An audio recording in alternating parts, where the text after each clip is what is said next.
Hello, hi friends, good evening. ఈరోజు Christmas evening అయితే నేను బయటకు వచ్చి చూసేసరికి ఇలాగ ఆకాశంలో కొంచెం మేఘం ఇలాగ రౌండ్ అంటే సుడిగుండం అంటారు చూడండి, ఆ టైప్లో ఉంది అది అక్కడ.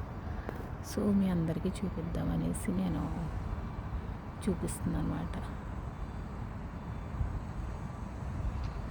ఇంత బ్లాక్, అదంతా బ్లాక్ చాలా బ్లాక్గా ఉంది.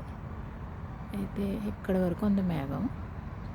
సో వర్షం వస్తుందో రాదో నాకైతే తెలియదు, కానీ ఇక్కడ మాత్రం మా ఇంటి ఎదురుగుండగా మాత్రం ఇలా ఈ టైప్లో ఉందన్నమాట.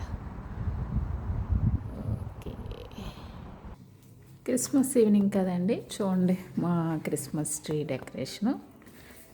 అండ్ స్టెప్స్కి అలా చేసాము. మాకు 2 నాటీ డాగ్స్ ఉన్నాయి. ఇంకోండి అస్తమాటు దెబ్బలాడుకుంటూనే ఉంటాయి రెండును. So I want to say other one also. ఇది ఒకటండి క్రిస్మస్ ట్రీ. ఓకే, ఇది కూడా చక్కగా డెకరేషన్ చేసుకున్నాము. ఈరోజు క్రిస్మస్ ఈవినింగ్ కదా, టుమారో క్రిస్మస్. మీ అందరికీ కూడా హ్యాపీ క్రిస్మస్ అండి అడ్వాన్స్గా. Thank you.